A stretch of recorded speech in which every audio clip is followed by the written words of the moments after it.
بسم الله الرحمن الرحيم. الرحمن علم القرآن، خلق الإنسان علمه البيان. الشمس والقمر بحسبان، والنجم والشجر يسجدان. والسماء رفعها ووضع الميزان، ألا تطغوا في الميزان، وأقيموا الوزن بالقسط ولا تخسروا الميزان. والأرض وضعها للأنام، فيها فاكهة والنخل ذات الأكمام، والحب ذو العصف والريحان. فبأي آلاء ربكما تكذبان؟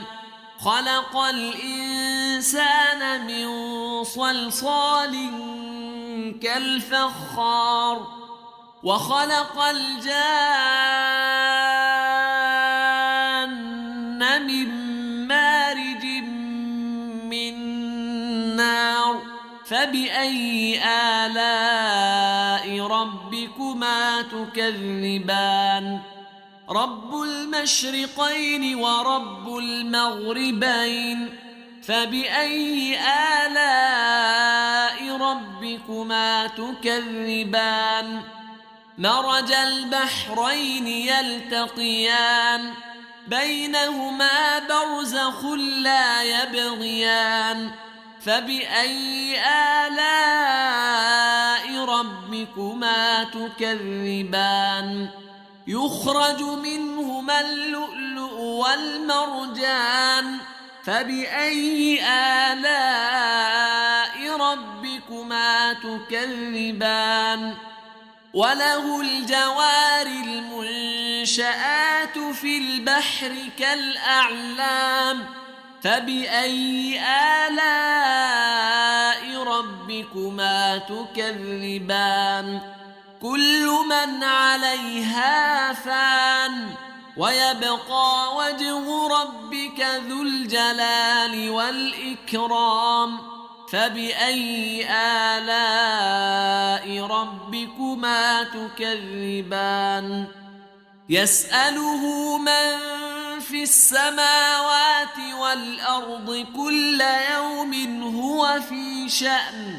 فبأي آلاء ربكما تكذبان؟ سنفرغ لكم أيها الثقلان. فبأي آلاء ربكما تكذبان؟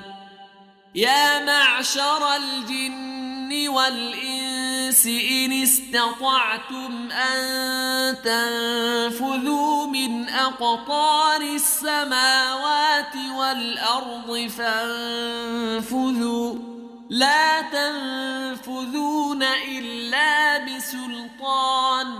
فبأي آلاء ربكما تكذبان؟ يرسل عليكما شواظ من نار، ونحاس فلا تنتصران. فبأي آلاء ربكما تكذبان؟ فإذا انشقت السماء فكانت وردة كالدهان. فبأي آلاء ربكما تكذبان؟ فيومئذ لا يسأل عن ذنبه إنس ولا جان. فبأي آلاء ربكما تكذبان؟ يعرف المجرمون بسيماهم فيؤخذ بالنواصي والأقدام. فبأي آلاء ربكما تكذبان؟